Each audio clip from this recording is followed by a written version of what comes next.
And in our fraternity, change is a constant, and therefore it becomes imperative to keep learning and updating ourselves frequently.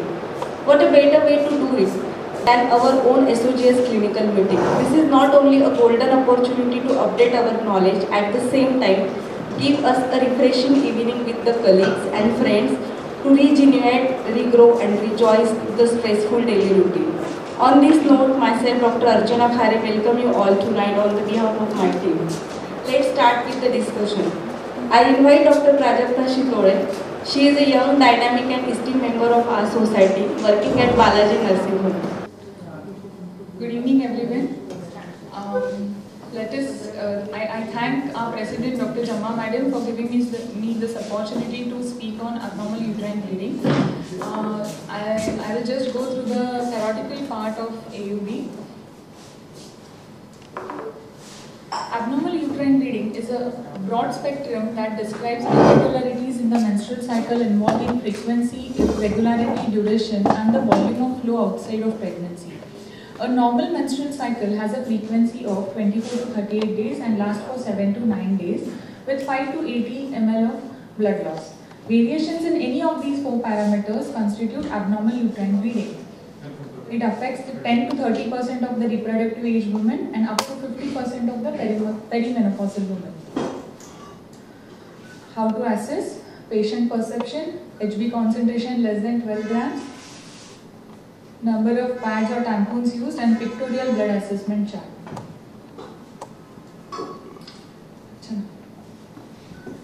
This is really difficult to work with both. That's right.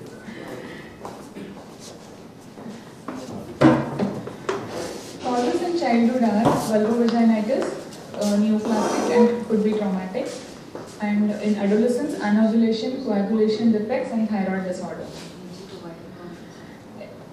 Reproductive age, HME is a frequency problem, bleeding related to pregnancy, STDs or leiomyomas, endometrial polyps, or in perimenopausal age, anovulative bleeding, benign or malignant causes. Near menopause, atrophy of the endometrium, vagina, endometrial hypoplasia, and cervical neoplasm are the causes. How to diagnose? History is the main, history and physical examination is the main and the symptoms of the patient are the main thing to diagnose. Complete blood count and especially the iron indices in these patients like ferritin, serum iron, total iron binding capacity should be measured to see if the patient is anemic due to excessive abnormal bleeding. Cytological examination like pap smear screening, endocervical curettage by brush, and the colposcopies are the important factors. Then endometrial biopsy for neoplasias. These are the methods, and fractional curettage should be done in these cases. Soumendra.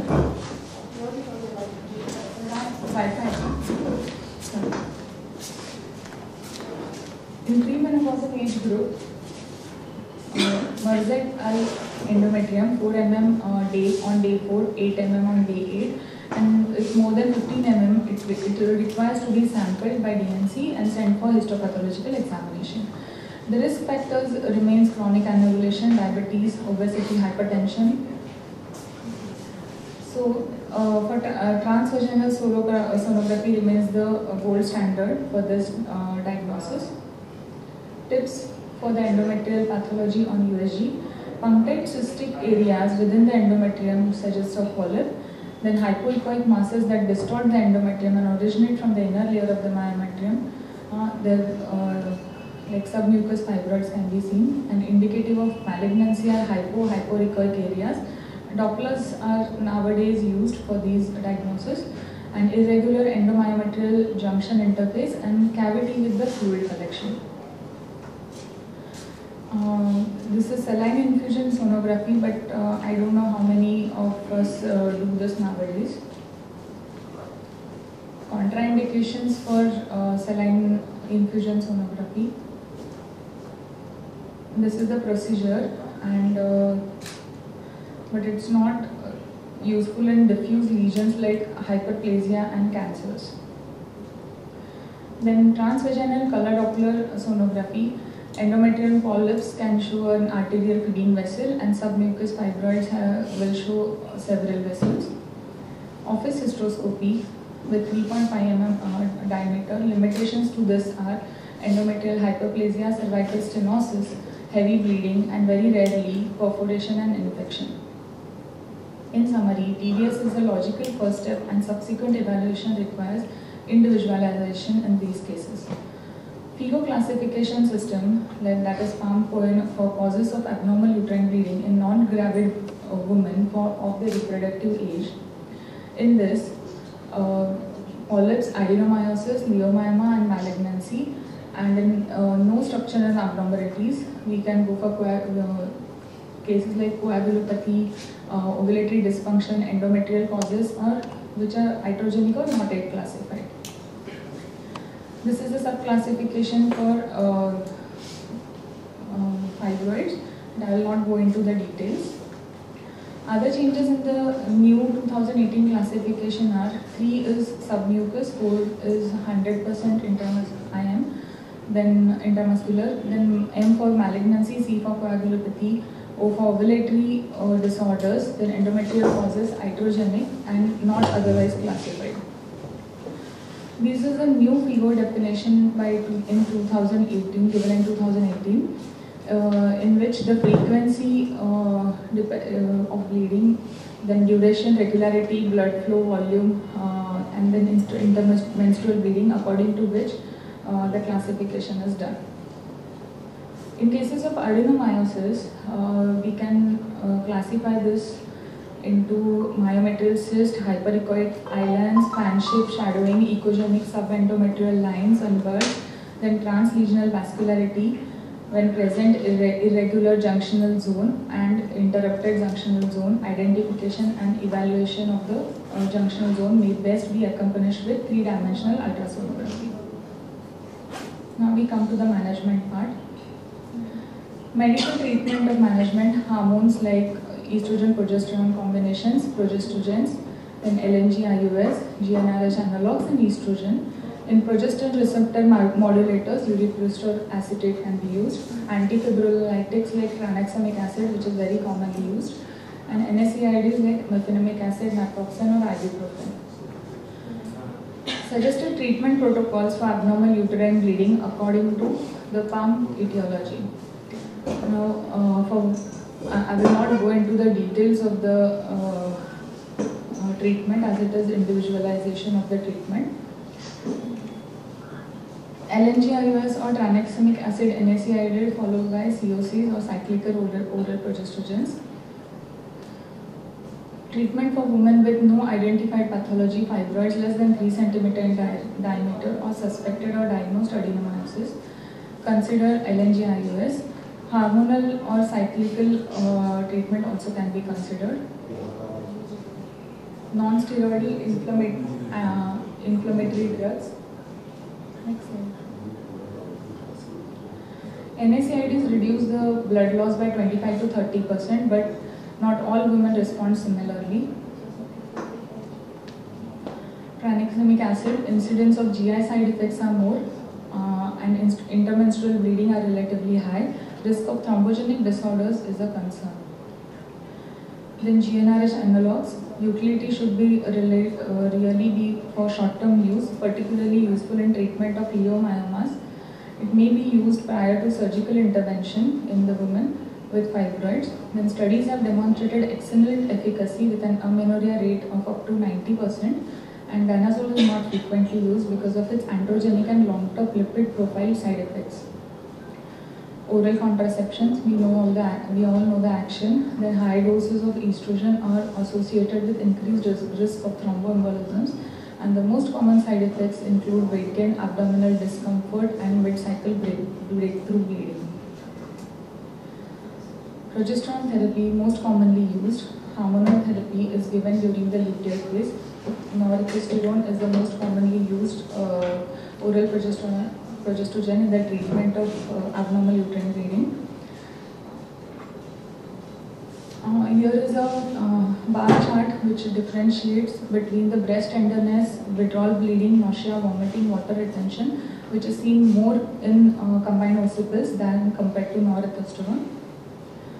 Norethindrone is a superior to combined occipitals in short-term delay of menses and onset of breakthrough bleeding. It is a randomized controlled trial which is seen, and if it is begun on or before day 12 of the cycle, it is superior for women who desire to avoid breakthrough bleeding and maintain the fertility when compared to occipitals. Rapid control of blood loss. Norethindrone acetate is a prodrug, whereas norethindrone is a pharmacologically active drug. Now, hormonal prodrugs exert their specific effects only after biotransformation. So, transformation is a matter of approximately half an hour, but thus desired action will be delayed in this process of biotransformation. So, norethindrone has a Tmax of 1.17 hours, whereas norethindrone acetate has it for 2 hours.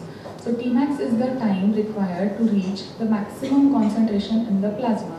Onset of action is dependent on Tmax. Lesser the Tmax, faster is the action. So, for norethindrone, the Tmax is 1.17, but for norethindrone acetate, Tmax is around 2 hours. Norethindrone, like other progestin, is known to cause breakthrough bleeding, and 21.4% of our patients reported such breakthrough bleeding, but never beyond 2 cycles of treatment. This was much less compared to the percentage of patients complaining of breakthrough bleeding who were on continuous norethindrone acetate treatment as previous studies.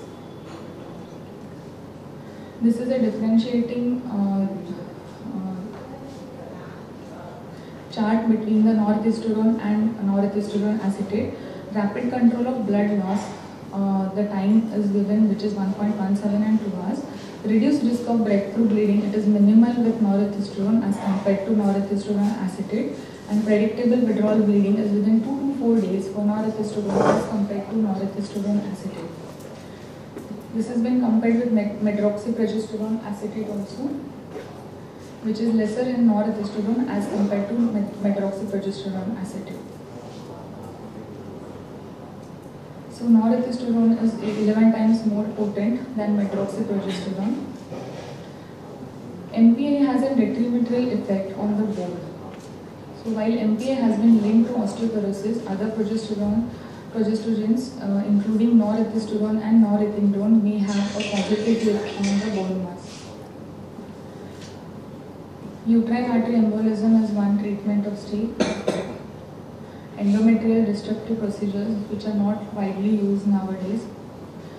So summary, abnormal uterine bleeding is common among the women worldwide. A detailed history is an important first step in evaluating a woman who presents with AUB, familiar with the normal pattern of menstruation, including frequency, regularity, duration, and the volume of flow.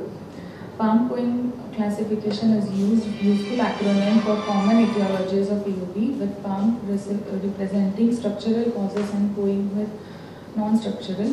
Treatment is based on the etiology, desire for fertility, and the medical comorbidities and the individualization of the patient.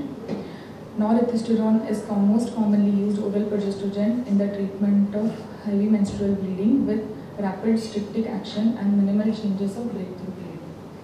Thank you, Prajakta, for the wonderful talk. I request Dr. Anjali Jamma, please felicitate Dr. Prajakta.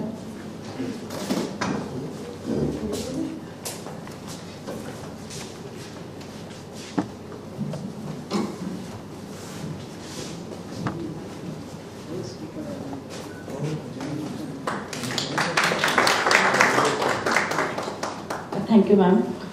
I request next speaker, Dr. Mrugnaini. She is resident of Kumbari Medical College. Good evening, respected teachers and my dear friends. Firstly, I would like to thank the SOGS committee for giving me this opportunity to present my case. My case presentation will be on placenta accreta. A 35-year-old married for 7 years, gravida for para 3 living to D1 with. My case presentation will be on placenta accreta. A 35-year-old married for 7 years, gravida for para 3 living to D1 with 36 weeks of gestation with previous 3 cesarean sections, resident of Akluz, belonging to low socio-economic class, was referred to Ashwini Rural Medical College for further management in view of previous 3 cesarean sections with placenta previa query accreta. She had no history of pain in abdomen, pervaginal bleeding, pervaginal discharge, blood stain, sticky discharge, decreased fetal movements. She had no bowel bladder complaints. She had no history of pervaginal bleeding or spotting throughout her pregnancy. Her obstetric history was gravida 4, para 3, living to D1. First was a female, 6 years old. Preterm cesarean section was done due to preterm pre-labor rupture of membranes. The baby is alive and well. Gravida 2 is a female, 4 years. A full-term cesarean section was done, but the baby died due to drowning 2 years back. Gravida 3 is also a female. A full-term cesarean section was done. Baby is alive and well. Patient was advised for tubal ligation during her 3rd cesarean section, but she denied.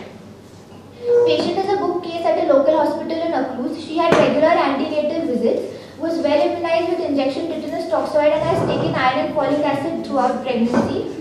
History of taking 2 injections of iron sucrose in 7th month of pregnancy. Had undergone 3 ultrasonographies. One was a dating scan, an anomaly scan and a growth scan.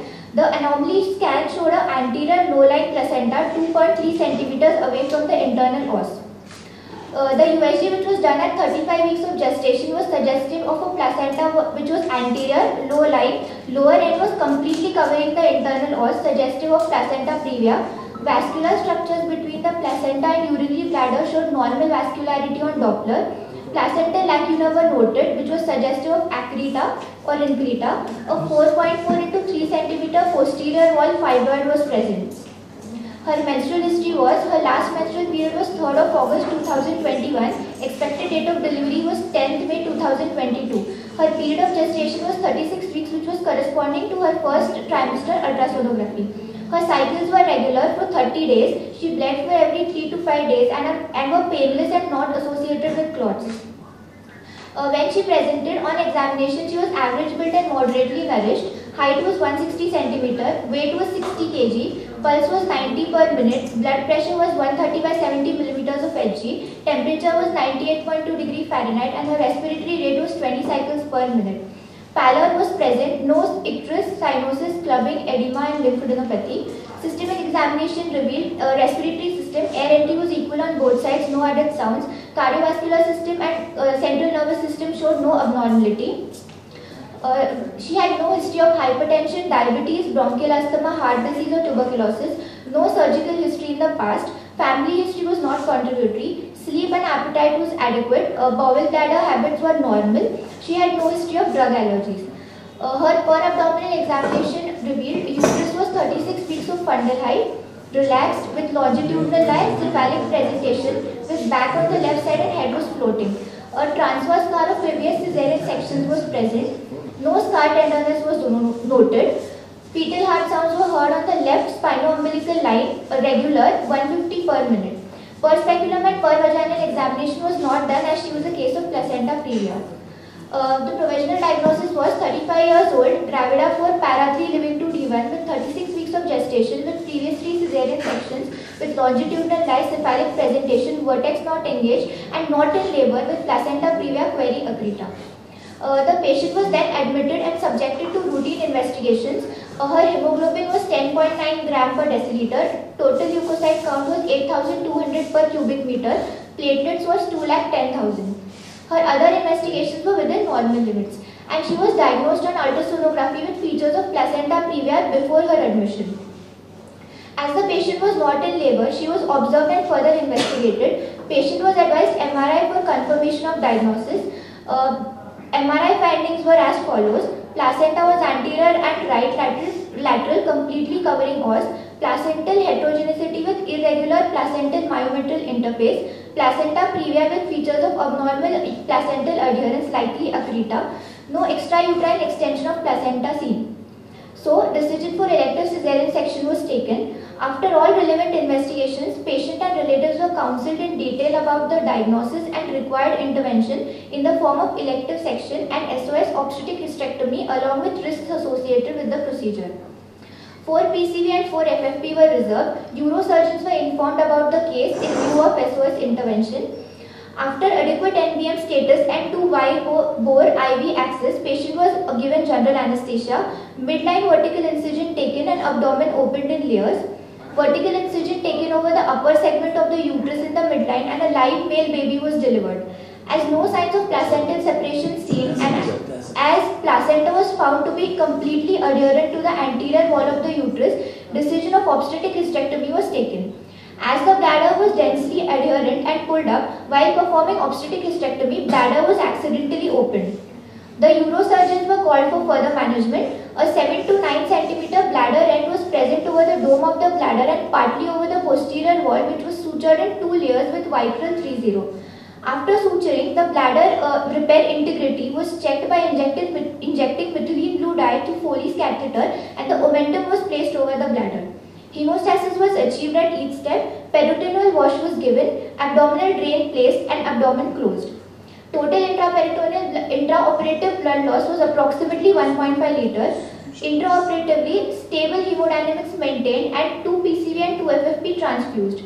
Anesthetic recovery uneventful and patient was extubated on table. The specimen of uterus with adherent placenta was sent for histopathological examination. The patient was then shifted to the ward. Post-operative course was uneventful. Drain was removed on post-operative day 4. Patient was discharged on day 10 with Foley's catheter in situ. Patient was followed up in OPD on day 14 and sutures were removed and catheter was removed on day 21. The histopathological report of the specimen revealed placenta accreta. These are some of the intraoperative pictures which shows the adherent placenta.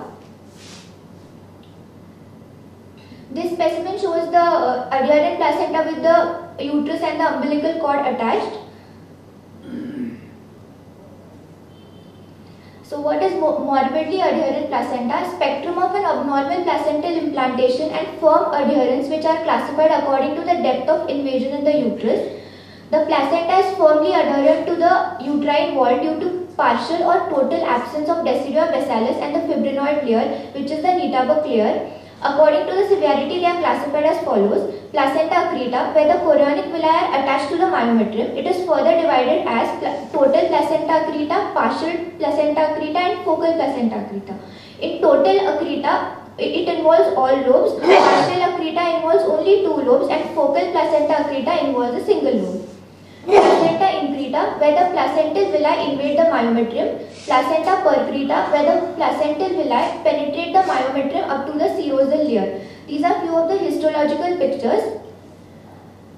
Risk factors, placenta previa, previous history of uterine surgeries like hysterectomy, myomectomy, dilatation and curettage, uterine adhesiolysis.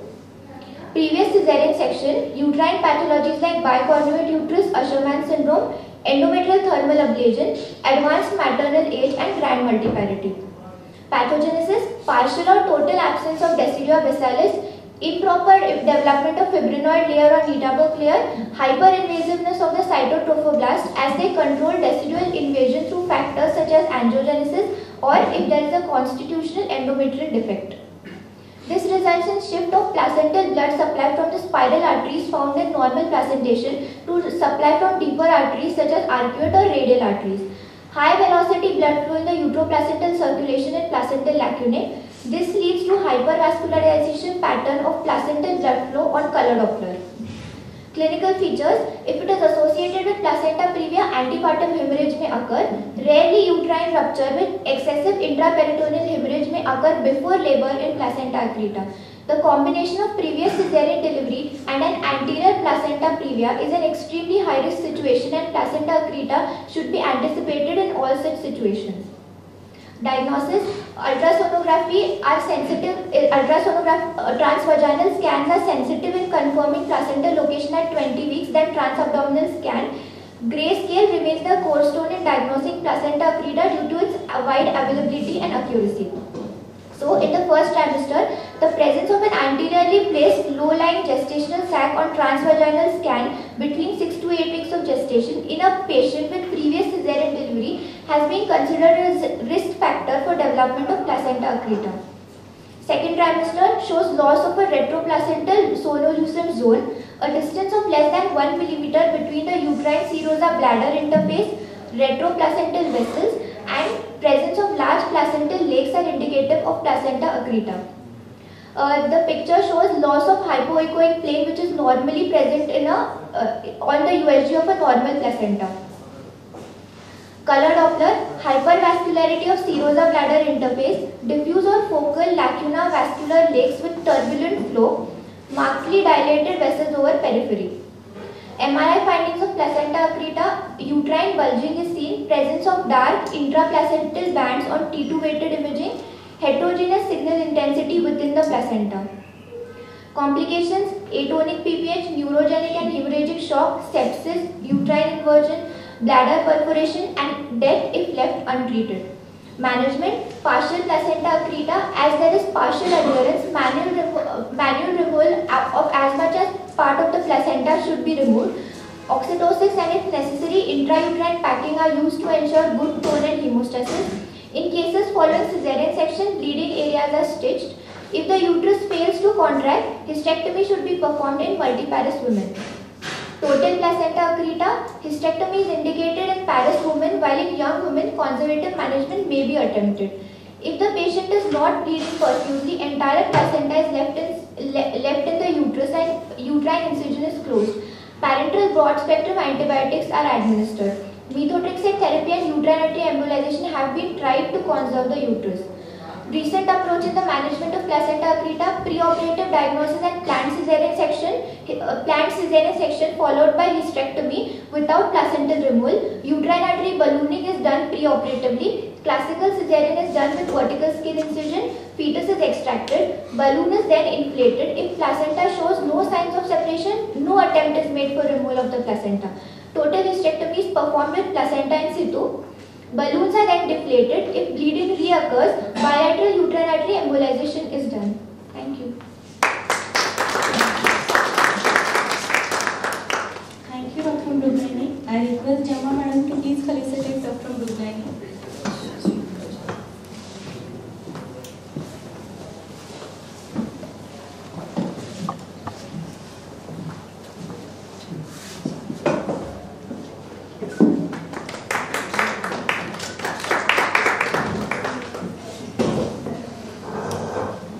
Any questions from audience? Did you close the uterus before proceeding with obstetric hysterectomy?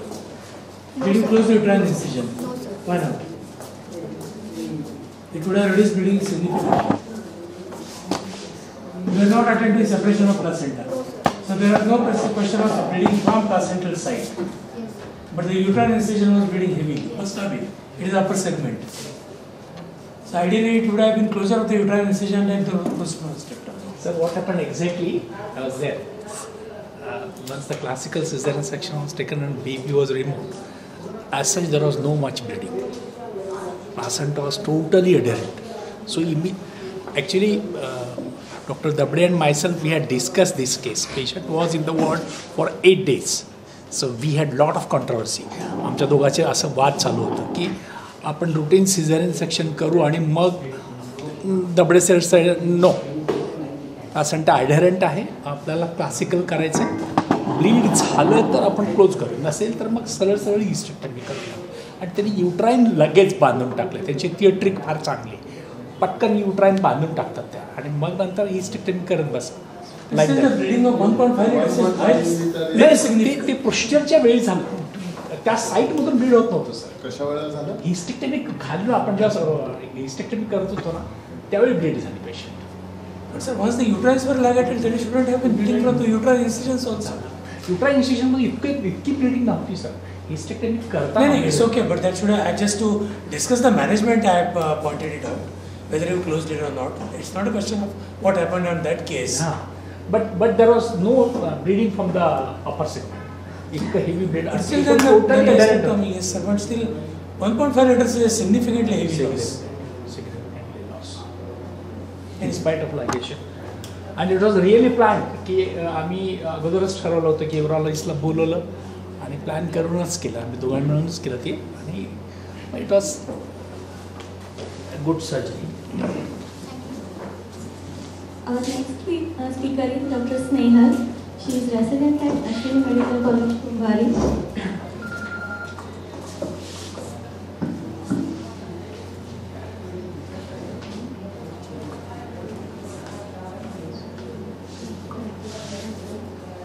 Exhaust हम change करने का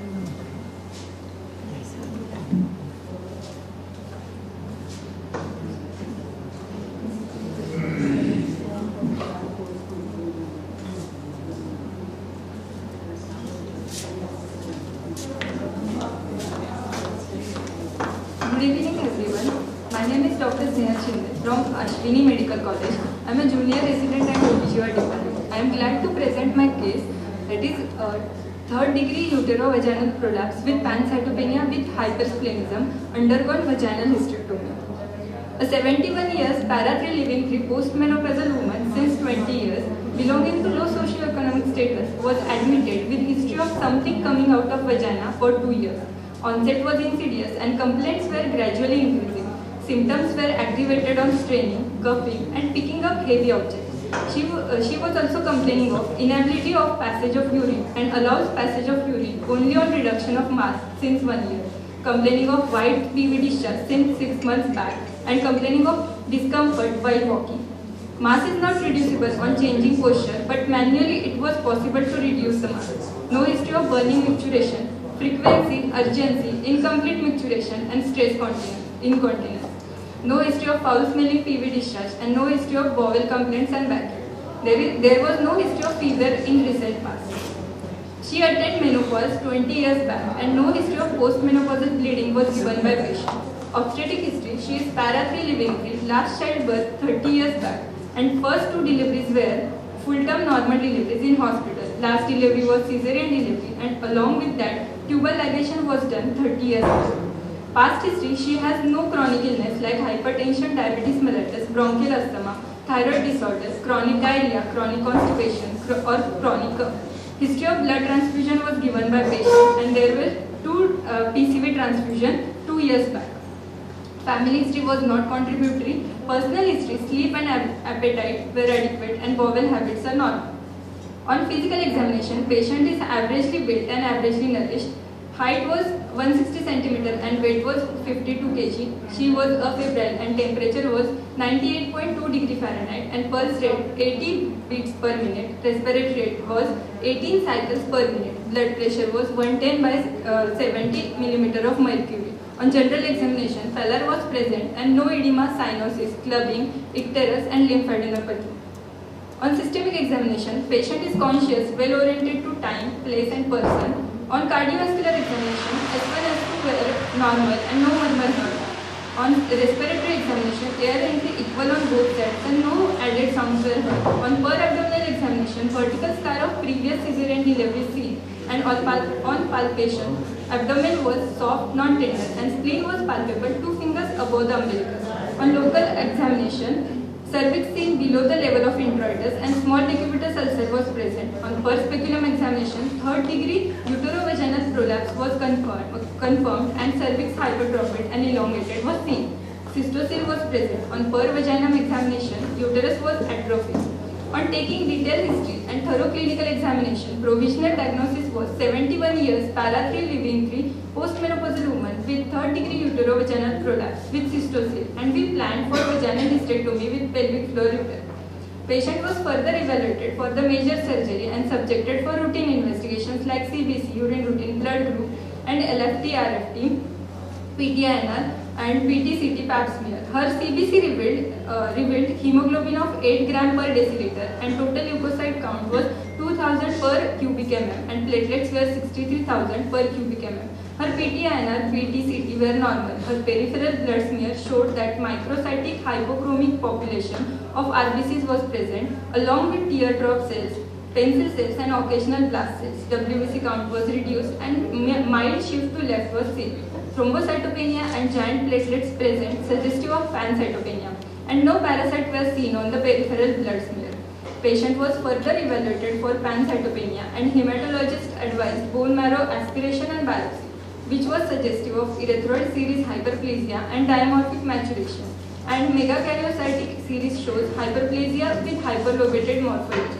On ultrasonography of abdomen and pelvis, the subacute or chronic thrombus at bifurcation of portal vein causes partial obstruction with prominent distal portal branches C and spleen appears enlarged in size, approximately 22 centimeter. Uterus was seen, which is postmenopausal status. On OPD basis, she was given injection with Cofol 2 cc intramuscular every alternate day for 5 doses, along with tablet Corofor XT BD for 1 month was given. Considering her medical condition, conservative management was decided in form of ring pessary, and ring pessary was inserted after repositioning of cervix, but in view of her massive prolapse, pessary was not retained. We did repeat CBC after giving trial of conservative management, and it revealed HB hemoglobin of 10.2 gram per deciliter and total leukocyte count 2100 per cubic mm, and platelet were 76,000 per cubic mm. Considering a vaginal hysterectomy as a surgical management, we took review of hematologist in view of pancytopenia, and history, clinical findings and investigations were noted by hematologist. History doesn't show evidence of platelet dysfunction, mucocutaneous bleed or pervaginal bleed. Vein puncture sites were normal with palpable spleen, pancytopenia with normal differential WBC count, and hypercellular bone marrow with normal pathology was present. So pancytopenia appears secondary to hypersplenism, and hypersplenism is secondary to portal venous thrombosis. So after all relevant investigations and trial of conservative management, patient and relatives were counseled about requirement of surgical intervention in form of vaginal hysterectomy with pelvic floor repair. They were also explained about risk associated with the procedure. 4-RDP was given pre-operatively as anesthetist advised. Vaginal hysterectomy with pelvic floor repair was carried out. Intraoperatively, there was no excessive oozing. Dissection within the plane resulted in average blood loss during surgery. Specimen was sent for histopathological examination, and post-operative period was uneventful. Post-operatively, her CBC was HB 9.6 gram per deciliter and TLC was 2600 per cubic mm, and platelet were 81,000 per cubic mm. This is a picture of pre-operative findings, uterine prolapse. This is a picture when post-operatively specimen was out. We can see the small sized atrophic uterus, that is suggestive of postmenopausal uterus, and elongated cervix. Background discussion: hypersplenism is a syndrome characterized by splenomegaly and any or all of the following cytopenia, that is anemia, leukopenia or thrombocytopenia. Pathogenesis: thrombocytopenia of hypersplenism is caused primarily by increased splenic platelet pooling. A massively enlarged spleen can hold more than 90% of the total platelet mass. In the absence of altered platelet production, the total body platelet mass usually is normal and the platelet lifespan is near normal. Usually the splenic transit time remains normal, but the absolute number of platelets retained within the enlarged gland is increased. All of these platelets remain the part of the exchangeable pool. In hypersplenism, the thrombocytopenia is moderately severe, but severe thrombocytopenia suggests another diagnosis. Therefore, it is unusual for patients with hypersplenism to have evidence of hemostatic impairment attributable to thrombocytopenia or to need specific interventions to raise the platelet count. In some patients with advanced liver disease, impaired hepatic production of thrombopoietin may contribute to thrombocytopenia in addition to hypersplenism. The neutropenia of hypersplenism is caused by an increase in the marginated granulocyte pool, a portion of which is located in the spleen. The neutropenia of hypersplenism is usually asymptomatic. Diagnosis: thrombocytopenia is likely to be caused by hypersplenism when splenomegaly is present. The thrombocytopenia is mild to moderate in severity. A moderately reduced neutrophil count and low normal hemoglobin levels are found. And there is no or minimal evidence of impaired hematopoiesis on bone marrow examination. So thank you.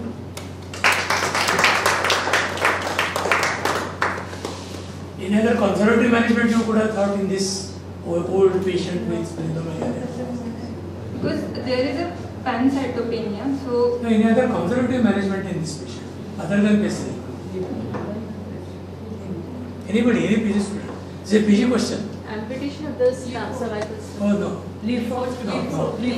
No, absolutely no. Absolutely no.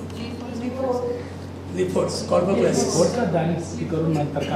Corpoclasis is the only other The interest in this case was we sometimes try to become hematologist. So happened, it was a pancytopenia.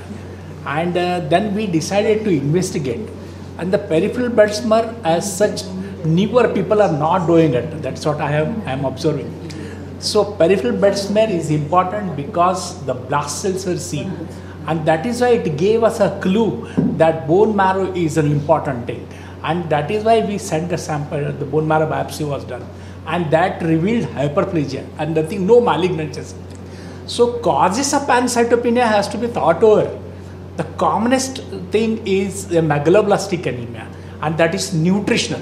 And that is why Rajiv said we will give first Vitcofol and Orofol. That is the commonest cause in our country. And then trauma, infection, virological diseases, parasitic diseases, malignancy, aplastic anemia, and so many causes, which we went on searching. And that was the interest in this case. And that is why I revealed. And there was no history of fever. And that is why persistently I was asking, you have to rule out dengue fever and malaria. You rule out these common things. So those things were not there. And that is why the rest of the investigations done and the surgery was decided. Yes, that's the choice of surgery. But I just as an undergraduate, I was going to ask whether any alternative option was there. Very good, खूप छान present केलं, sir. Good. Thank you, Snehal. I request Kundekar sir to please felicitate Dr. Snehal.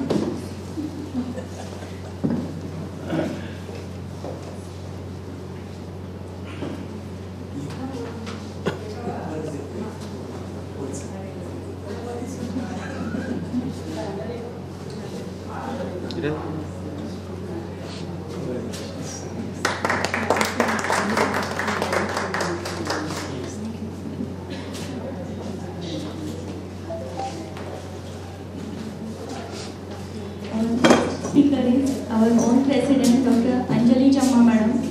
She is our present president of SOGS. She is senior and renowned obstetrician working at Jamma Hospital. She is also expert in cosmetic and aesthetic gynecology. Over to you, ma'am.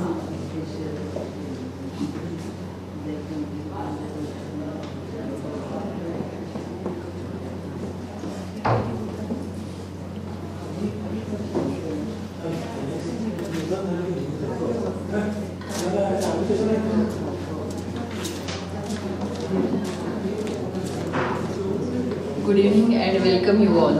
In this rainy season you have come. Since morning it's raining, so I was worried about attendance. Aesthetic gynecology is a budding branch with promising results. We need to create awareness among people and physicians. A healthy lifestyle has never been more important. Correct diet, exercise and sleep habits are drilled into the minds. But a very important aspect of healthy lifestyle is a sexual intimacy. Many studies show that couples who are happily intimate till longer ages have lesser chances of hypertension, cardiac problems, diabetes, depression, and maybe even Alzheimer's. However, these issues are largely ignored by patients and physicians. Our statistics shows 30% of divorces in India are due to unhappy couples. 72% of women are unsatisfied during sex. 21.8% of women in OPD have incontinence, while 39.6% of women above the age of 40 have incontinence. Pelvic organ prolapse is seen in 41% of Indian population, but good thing is over 120% increase in Google search for vaginal procedures. Reason behind these statistics is our ill-balanced societal values. We live in an imbalanced society when it comes to encouraging male sexuality and discouraging female sexuality. Female sexuality is a topic which is not discussed openly. It is subject which is surrounded by many taboos, and its discussion is outside the boundary of decency in many societies. Hence, it is of utmost importance that women voice their concerns openly.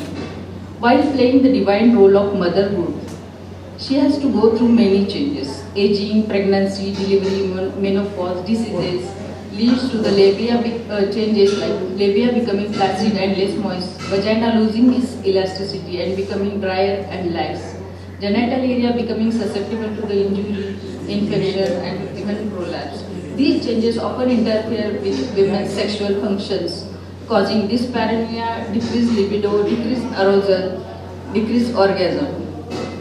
To deal with such conditions, we have different aesthetic gynecological procedures like vaginal tightening, vaginoplasty, perineoplasty, labioplasty, monsoplasty, pudoplasty, and so on. These procedures help women be more confident, feel happier with their body image, and body image plays an important role in positive sexuality. We will move on to the cases now. First case, Mrs. XYZ, 28-year-old, came with failure to achieve orgasm. Even husband not interested in having sex as he is not enjoying it as earlier. Both of them are not satisfied and happy as before. Married since 7 years. Her menstrual history is 28-day regular cycles bleeding for 2 to 3 days. In her obstetric history, she has 2 abortions and 2 full-term normal deliveries. Systemic examination was within normal limit. On per speculum examination, vagina was lax with mild cystocele. Cervix was normal. On per vaginal examination, more than 3 fingers space suggestive of lax vagina. We do PB with 2 fingers, but if it is more than 3 fingers like this, we call it as a lax vagina. No evidence of SUI. All routine investigations within normal limit. Pap smear was normal. Advised laser vaginal tightening. What we have to do before laser? Screening, like visual inspection of the cervix, vagina, rule out infection, colposcopy, pap smear, ultrasound, the office biopsy, and as and when necessary, clinical breast examination and mammography if needed, urodynamics only if required in SUI cases and so on. And these procedures are contraindicated in uncontrolled diabetes, active HPV infection, pregnancy, and neoplasm. For vaginal tightening, we have many options like energy-based devices like laser vaginal tightening. We have a laser options like CO2 laser, Nd:YAG laser, diode laser, argon laser. Depending on which media is used in a laser, we name them. Even radio frequency vaginal tightening, HIFU, HIFM, low light laser therapy. This is not available in India till date. Minimal invasive surgeries like fillers, PRP, Botox, and even surgery like vaginoplasty. I personally use diode laser. What is the principle in using laser? Laser induces heat or micro injury and collagen remodeling with improved vascularity. First 48 to 72 hours, it's a acute thermal damage phase and tissue edema, release of chemical mediators occurs. And next phase is proliferation and fibroblastic activity phase.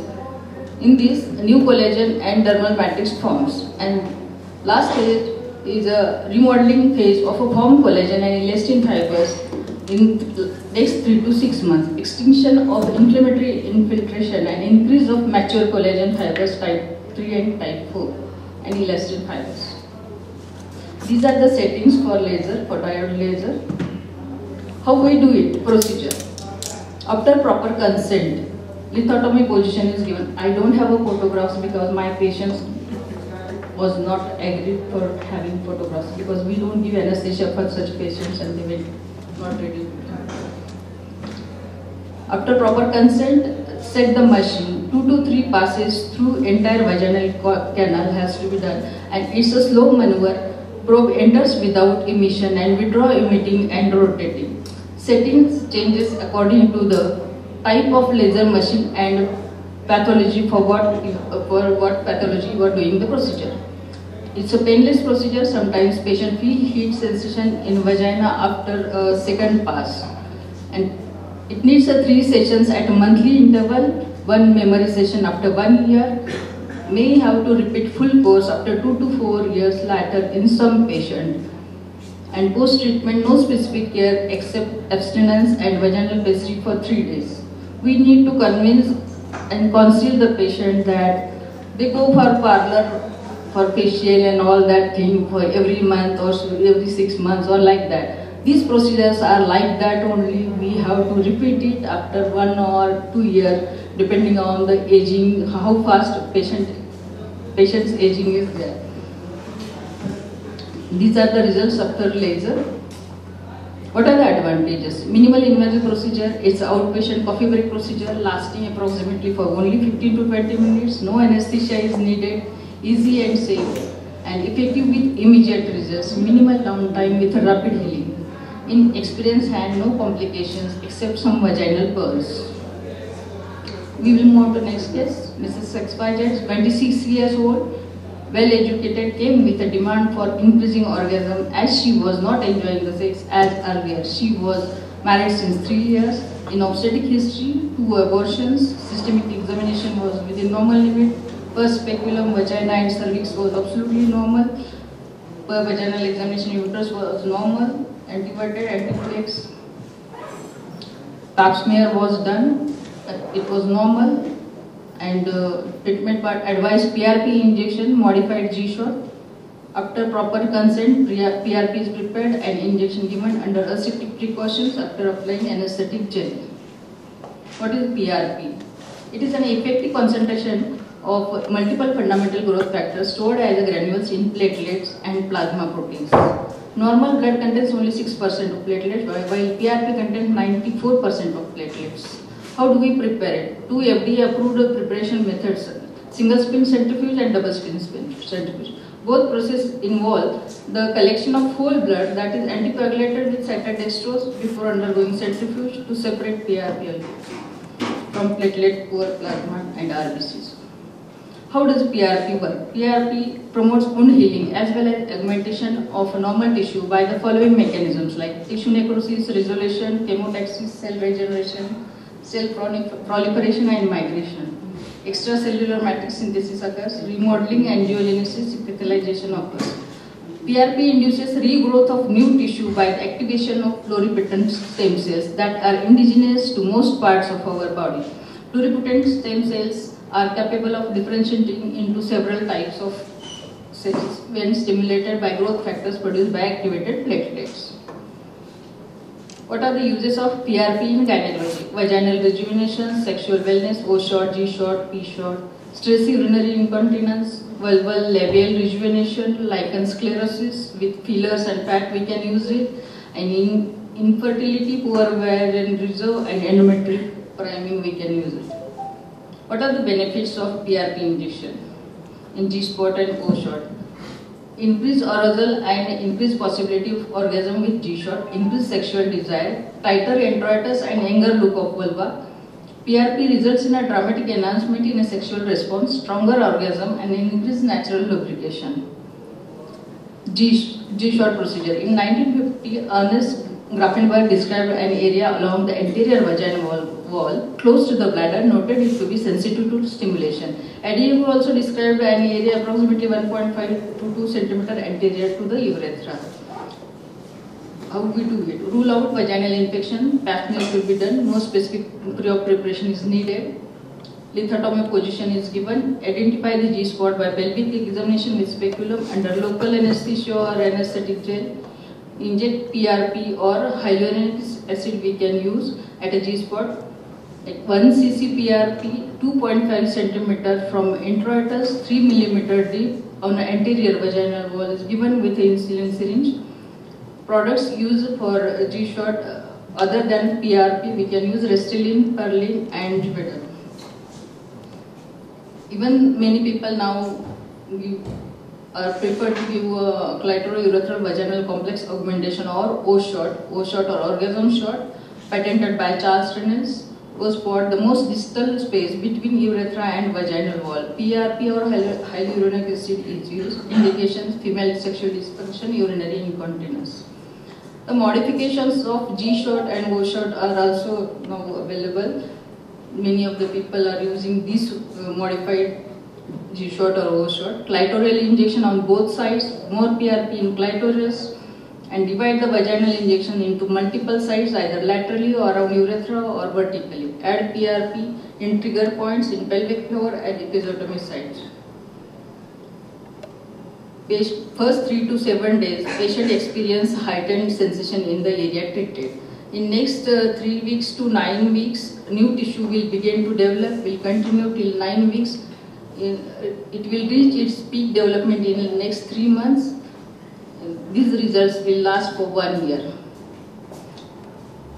there are no common side effects, but in some cases, rarely there can be fever, redness, swelling, pain, post-discharge, bleeding, continuous sexual arousal, ejaculatory orgasm, or spontaneous orgasm may occur.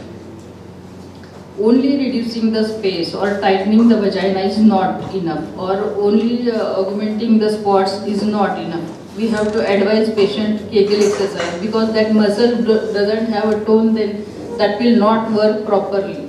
So there is a chair, HIFEM, high intensity focused electromagnetic field chair, which gives Kegel exercises, which delivers thousands of contractions per session, treats entire pelvic floor for SUI and pelvic organ prolapse, used in body contouring also. This is office procedure, non-invasive, 6 sessions of 30 minutes are given. Third case, Mrs. XYZ, 52-year, complaints of dryness of vagina, burning, irritation and painful intercourse. Menstrual history, she was menopausal since 8 years. Hello. And in her obstetric history, she has 1 full-term normal delivery, 2 cesarean section, PL was not done. On her systemic examination, all RSCBS normal. On per speculum examination, vagina was dry, redness was present, cervix was normal, painful per speculum examination. Even on per vaginal examination was difficult, uterus was normal size, anteverted. Routine investigations were normal, pap smear was done, shows inflammatory changes. Advice medical management like vaginal lubricants, estrogen cream, HRT. But after 6 months, she came with the same complaints, no improvement with medical management, advised 3 settings of laser vaginal rejuvenation along with PRP. After second session, patient was happy. In cosmetic gynecology, many times patient demands and we have to provide the treatment modalities. We will see few such cases. First, patient demanded labia majora augmentation as she was feeling it is flaccid and wrinkled. This can be done with the injection of hyaluronic acid or PRP injection. I use PRP injection. We have to explain patient these procedures. We have to repeat as per aging advances. In second case, came with a demand of labia minora reduction. As it was enlarged and hanging, she doesn't have any other complaints. Partial resection with resection of her labia minora done.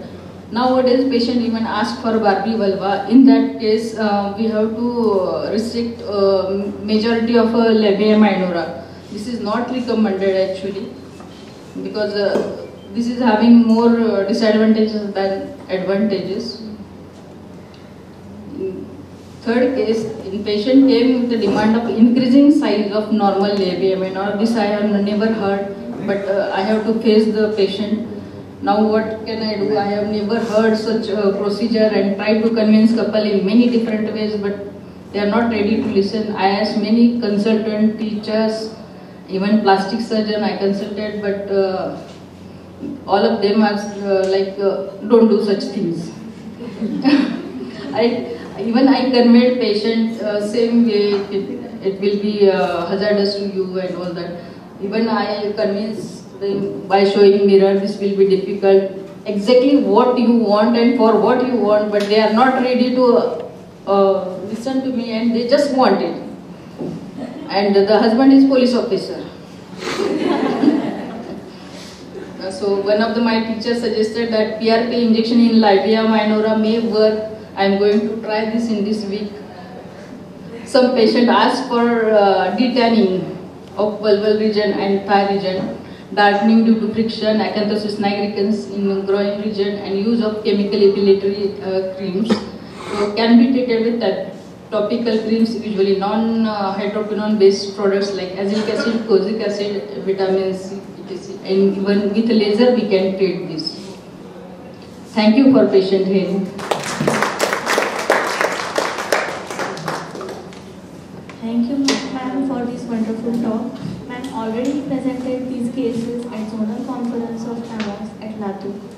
I request Bahubali Doshi sir to please felicitate Jamma madam.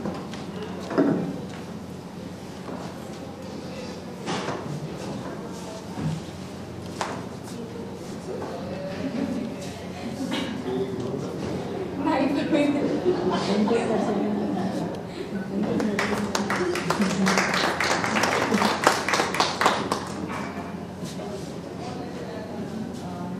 everyone. I request Mr. Zadav from Zydus to work you both of hands. Hello, good evening. Before I proceed for the vote of thanks, we are having one small moment. We would like to celebrate these moments with you all. And this moment is that the standee which we all stand here, that is Diatrogest. This is the brand from Zydus. And today, this month, on the 1st of July, we have completed 1 year launch of Zydus, Diatrogest. So we'd like to celebrate the first birthday of Diatrogest with you all.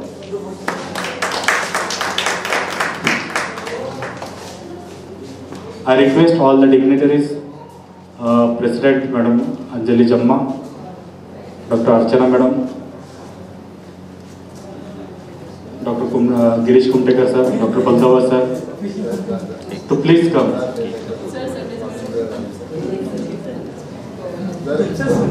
Bahubali Doshi sir.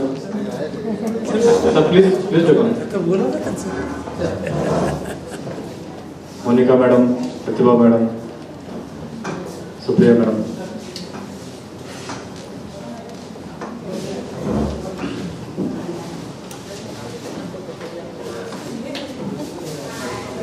या मध्ये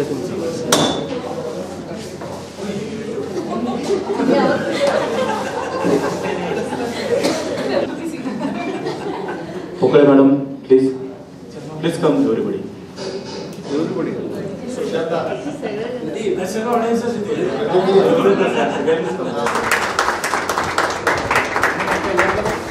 And we require your support for this brand, Diatrogest.